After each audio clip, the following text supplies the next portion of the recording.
Hello, and welcome to the Astral Tourist Podcast, where we transcend time, space, and consciousness. I share my personal out-of-body experiences, tips, and techniques to help you unlock your own cosmic potential. Join me today for a nostalgic detour into my earliest astral travel beginnings. This will be a long episode, so I will include some timestamps.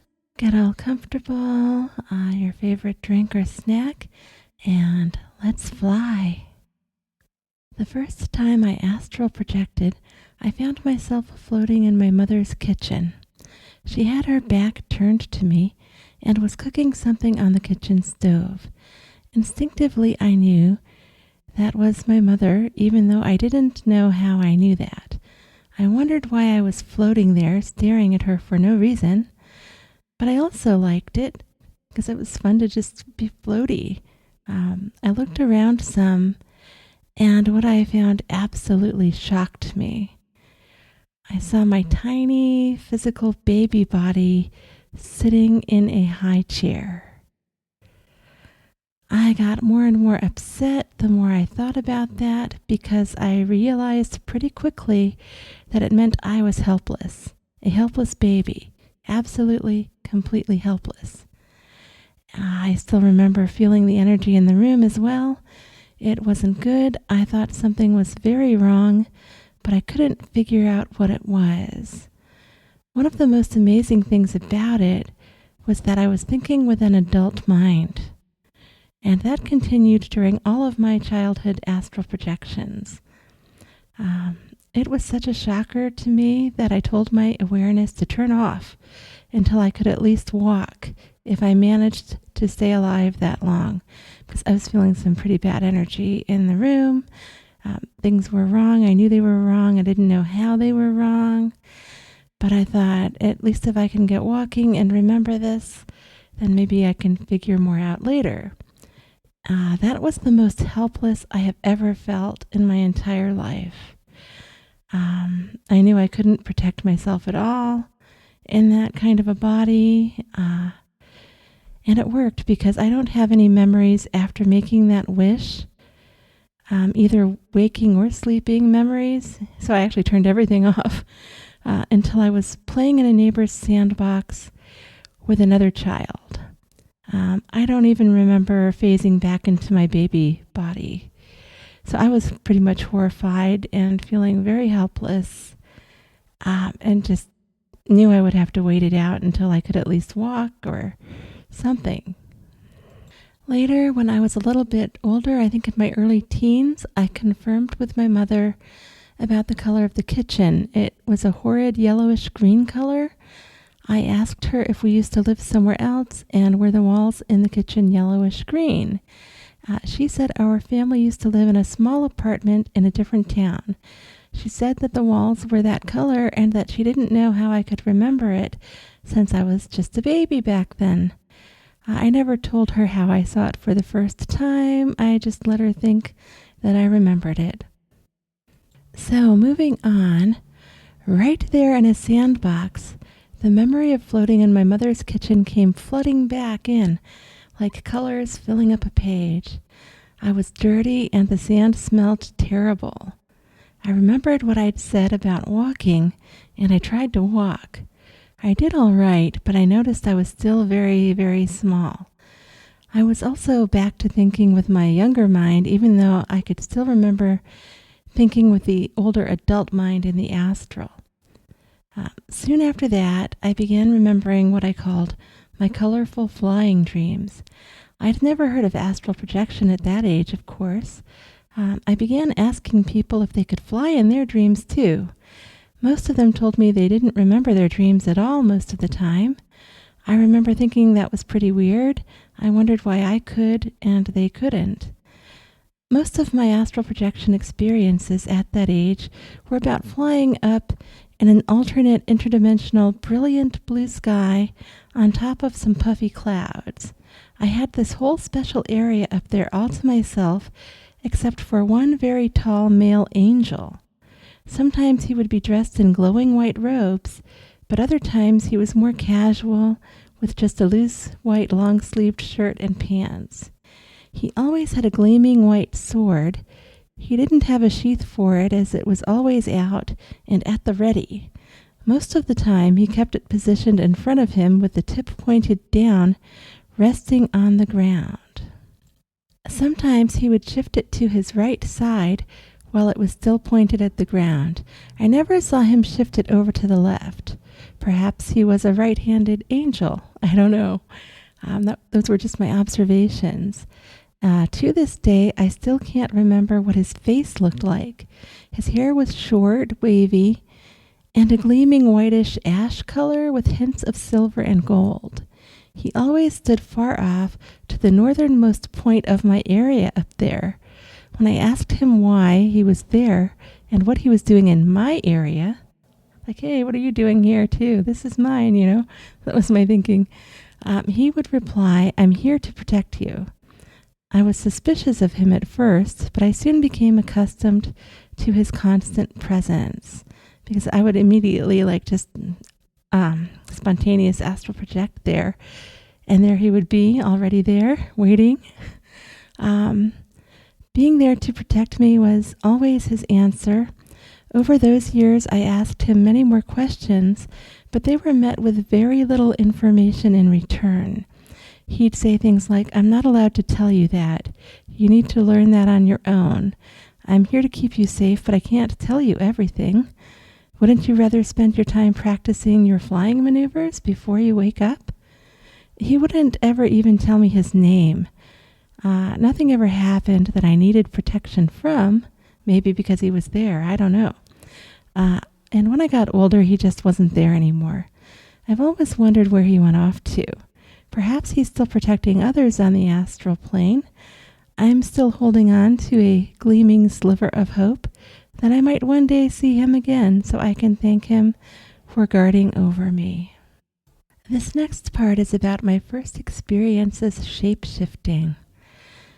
Even at such a young age, I found myself spontaneously catapulted into the astral hell realms every once in a while. I think by then I was more like around age 5. I'm not sure why this happened, but it did.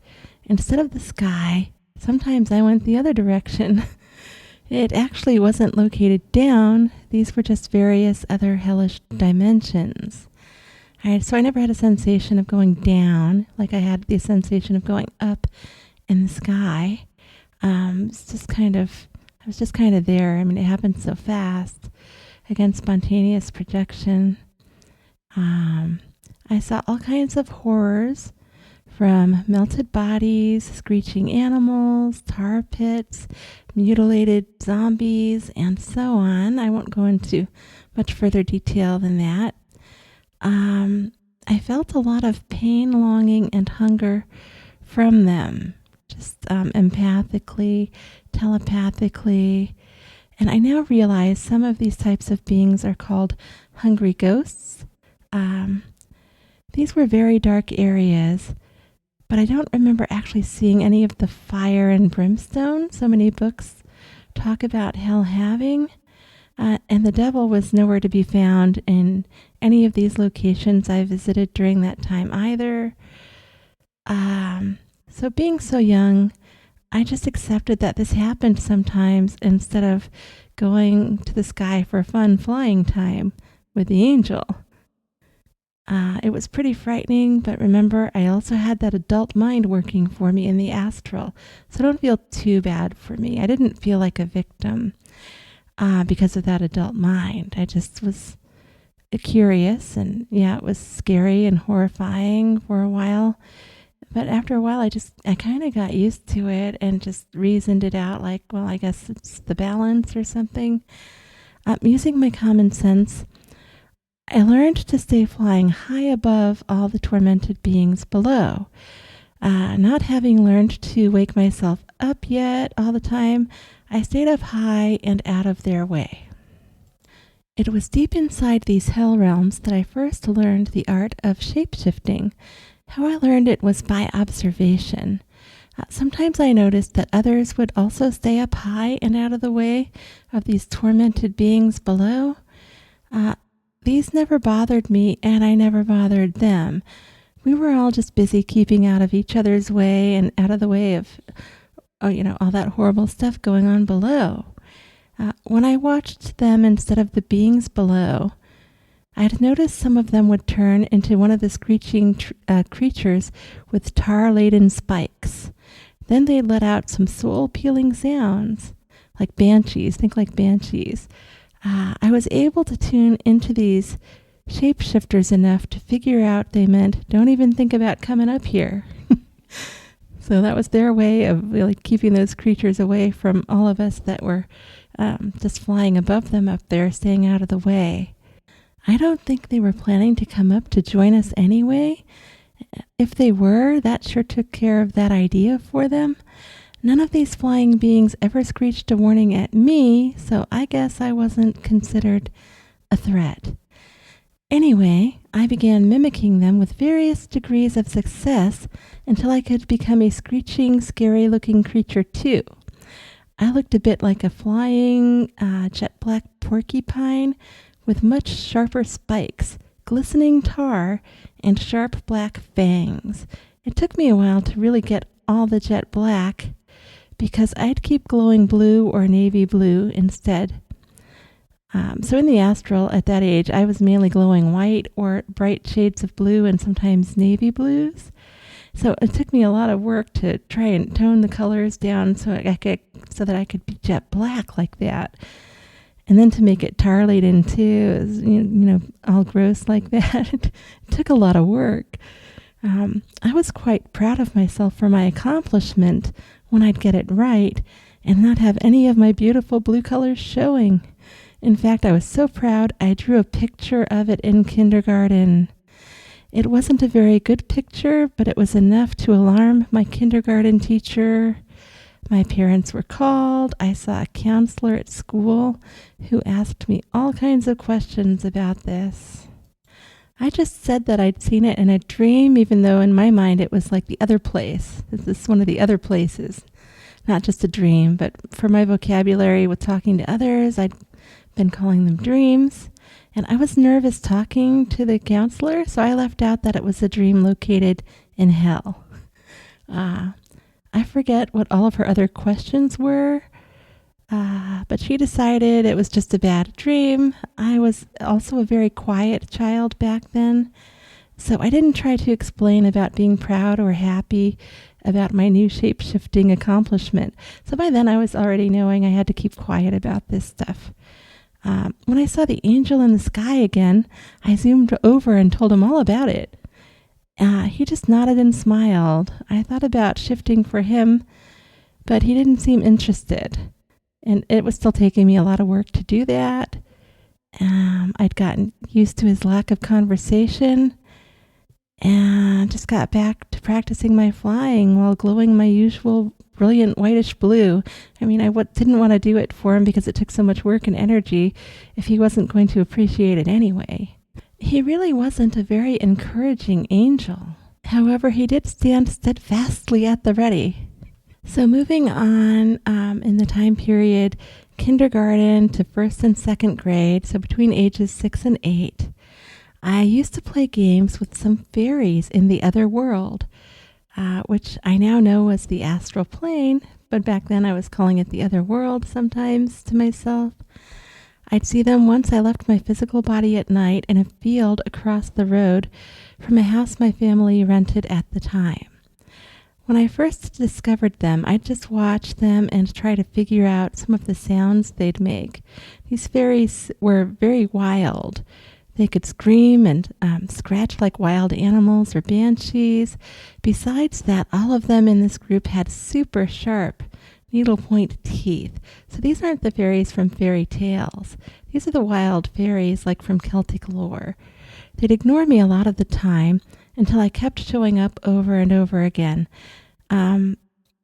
So at night I really didn't have a lot to do. So I would just pop out, and I couldn't really go very far. I wasn't that strong yet sometimes. So if it wasn't a spontaneous one to the sky or to hell, I was just across the road. And across the road, there was this big meadow and a barn. that nobody was using, and this is where the fairies were. And so if I knew I didn't have a lot of energy, I would just watch them because, creatures, wild creatures, and, they were entertaining. Over time, I think they just got used to my being there. So I don't know how long that was, at least a couple of months where I would just observe them and they would know I was there and just basically ignore me. But at one point, 2 or 3 started by coming over to where I'd be sitting in the field, and they'd make funny faces at me. They'd stretch their crinkly faces really wide, showing me all of those razor-sharp teeth, and then howl in laughter about it. Even though it was a little unsettling, pretty soon I got laughing along in stitches with them too. So first I was like, oh, and then, after a while I was like howling with them, trying to make their sounds and everything. That's when things really picked up. They began inviting me to play some of their games with them.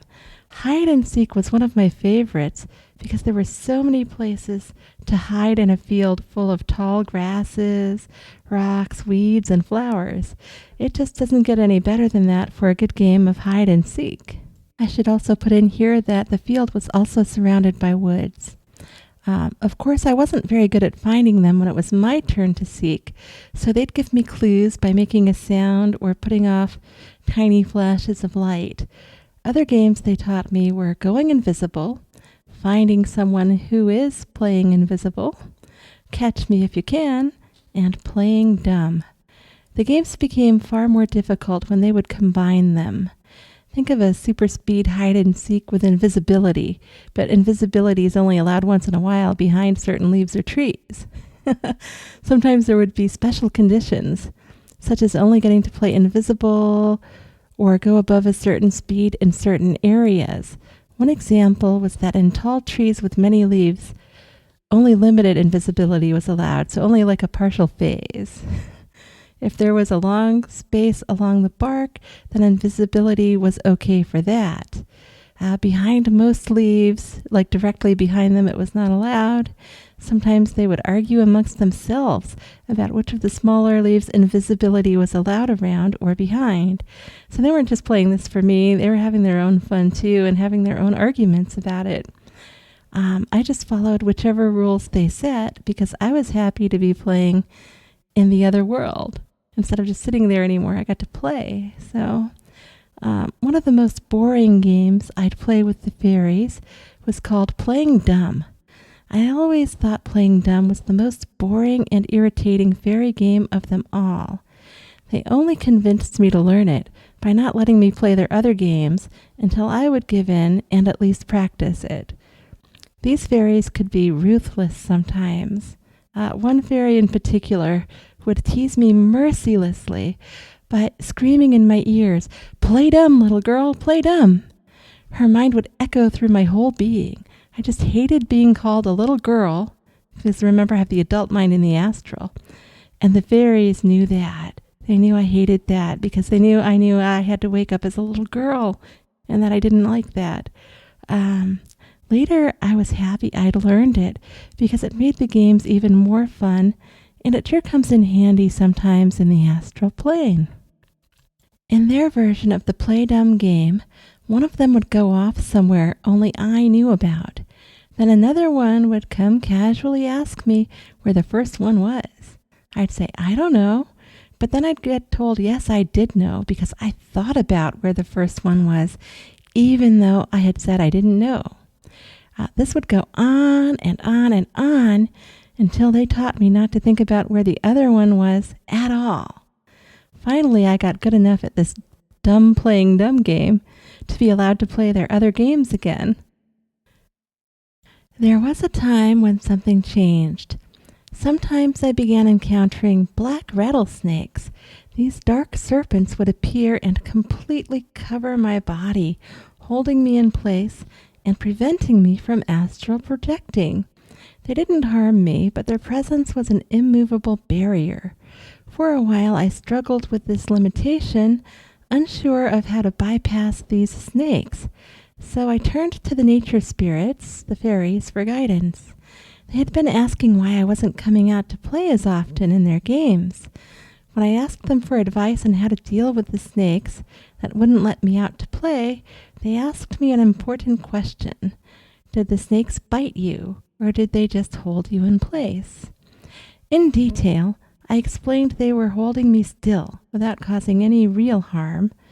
I'd felt a great deal of fear about it, specifically because there were so many of them that it felt overwhelming, and they were all poisonous rattlesnakes. At any moment, they could bite me, right? The fairies then offered a surprising piece of advice. Try to make friends with them as long as they aren't actually hurting or biting you. Taking their advice to heart, I started approaching the snakes with a different mindset when they'd show up. So this wasn't happening every night, just some nights. Rather than resisting them, I began humming soft songs and gently petting the snakes. And I don't mean actually touching them directly, just like kind of putting my fingers hovering over them in a pet-like motion and try to get like a little bit closer and a little bit closer to see how they would react. I was trying to establish a sense of connection.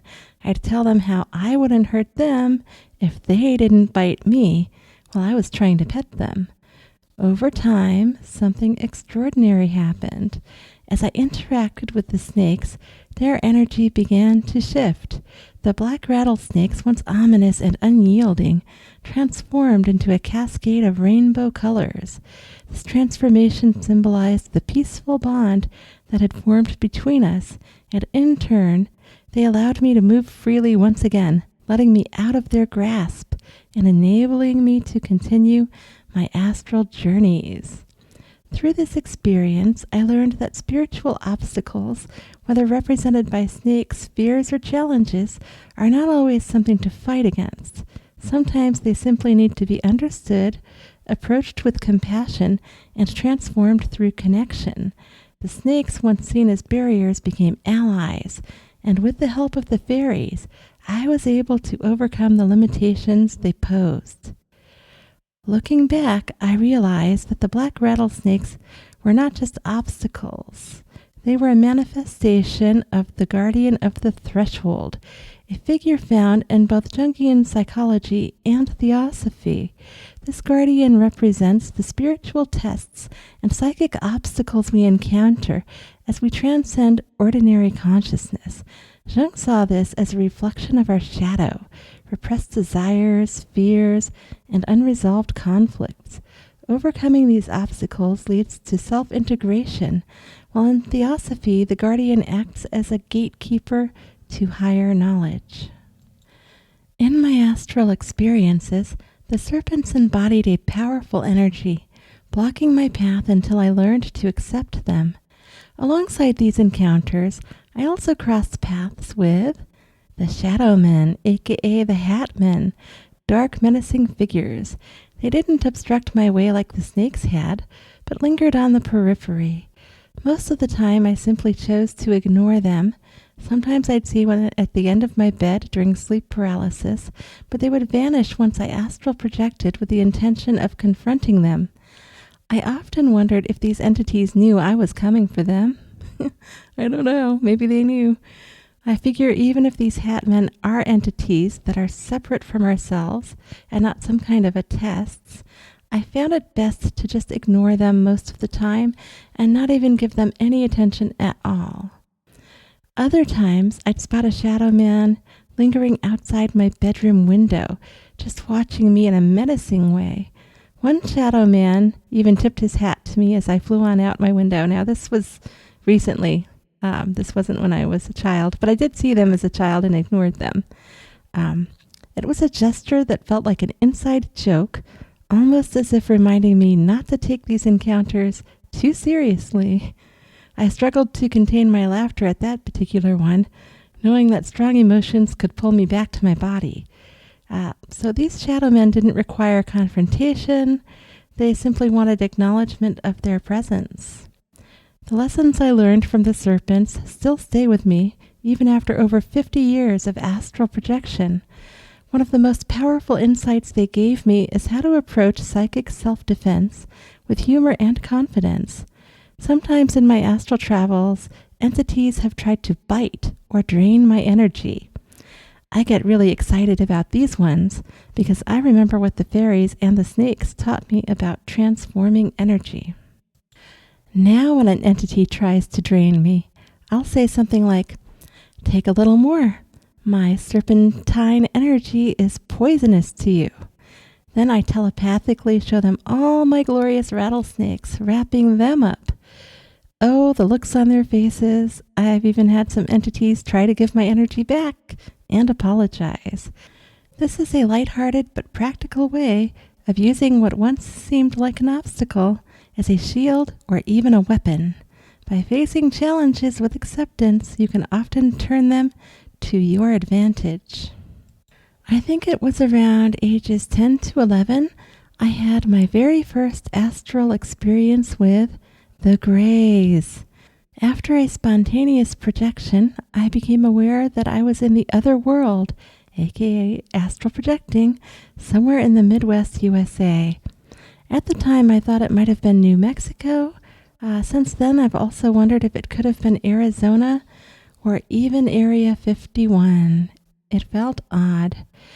I was in a desert area, and there appeared to be a kind of wire fence in front of me, though it wasn't very tall. Maybe 4 feet tall, 5 feet, something like that. Behind it, there was a large group of gray aliens, maybe 30, though I didn't count them all.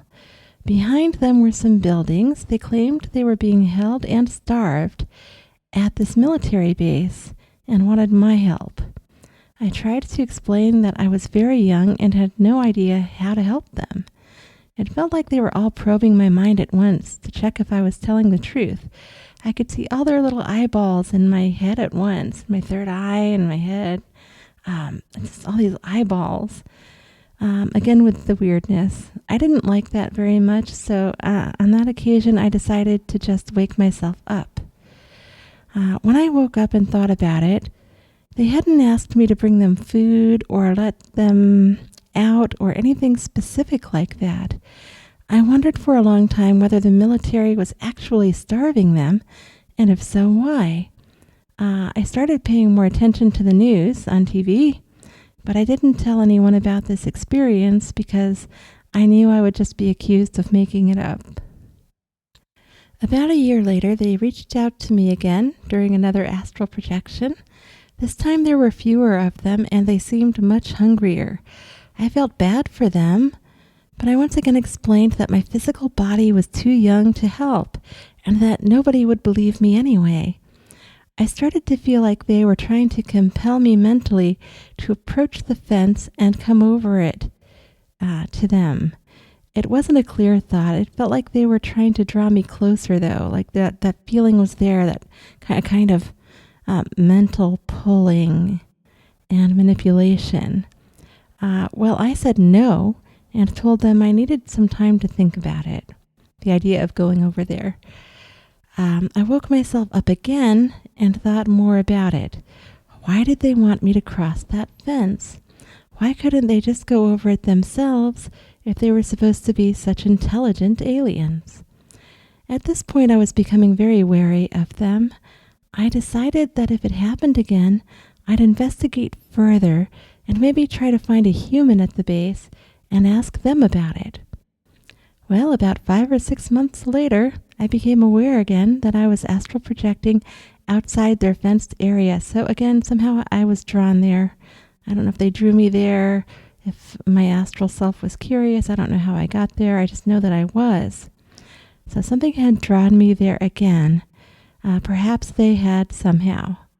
Anyway, they told me the remaining Greys were dying and begged for my help. I said I'd be back, and then went invisible and untraceable. By then I was pretty clever at becoming invisible and unseen and unheard, mentally too. I decided to get a better view of the base by flying up into the air and circling it. Right away I noticed that the fence didn't go all the way around. They weren't really trapped. They could just walk around the fence if they wanted to. I went around to the back and started exploring the buildings. They were all empty. There were no people astral projecting and no equipment in the rooms. I had wondered if I might find a gray or two strapped down or something, but there was absolutely nothing in the buildings I explored. This was the biggest red flag of all. They were obviously lying and trying to manipulate me somehow. I started thinking about how to make them stop contacting me. Otherwise, I figured I'd just turn up there again in another 6 months to a year. So I remembered that when I was much younger, around age 6, I used to play games with the fairies in my other world. The fairies taught me some fun tricks, like that going invisible, and even more importantly, how to play dumb. I remembered how that one fairy in particular would scream mercilessly in my ears, "Play dumb, little girl, play dumb." Well, this was my first opportunity to try out their little game. Now I was ready to play the playing dumb game with these manipulative grays. I figured that if I just woke up or disappeared, they might try to find me again and pull me back there somehow. So I reappeared in front of the fence once more. Actually, I reappeared a bit off to the side because I didn't want to let on that I was that good. So I reappeared off to the side and approached like at an angle and a curve, so they thought I was just flying around. I did not let on that I had figured out their charade by playing dumb. Their silly mind probing wasn't going to work on me again. I pretended to take them very seriously. I sent them some love and empathy. "Oh, I feel so bad for you." I also made it clear that I was not going over their fence and told them never to contact me again because there was nothing I could do, since physically I was just a young girl nobody would believe anyway. No means no. I was very firm with them about that. Then I woke up and I haven't seen or heard from that particular group of grays again. I will add in here that over the years I've seen other grays in the Astral who weren't bothering anybody at all. So perhaps they're just like humans and that there are some nice ones and nasty ones out there. Unfortunately, my first experience with them was with these weird manipulative ones. Moving on into my early teen years, there were many possible abduction events from ETs which I thwarted. I would often become aware while partially being beamed out of my body. I'd look up and see a large flying saucer in the astral over the house my family rented, and I would look down and see my physical body, and there I was in the beam midway. I would always stop them. I'd telepath if they wanted to chat. They could wait until I got out myself and make a proper introduction. Manners, am I right? So of course I'd be curious. I'd get out on my own, go look above the house everywhere, in every astral nook and cranny, and through the various dimensions I'd figured out how to move through, but no UFO was to be found. I still wonder if these may have been Guardian on the Threshold events. However, I had no fear, so there would have been no point to them being Threshold events. Mainly I was upset at not being asked permission to beam me out. If there was nothing to hide, why not just say hello first and something like, "Hey, would you like a free ride in a UFO?" My answer would have been yes. It makes me wonder if these ones were the more nefarious variety and hoping I would not be lucid enough to remember whatever they were up to. This is getting pretty long and we've covered a lot. So, thanks so much for joining me today for a nostalgic detour into my astral beginnings. If you enjoyed the episode, please be sure to like, subscribe, and share it with other like-minded souls. Until next time, happy astral travels.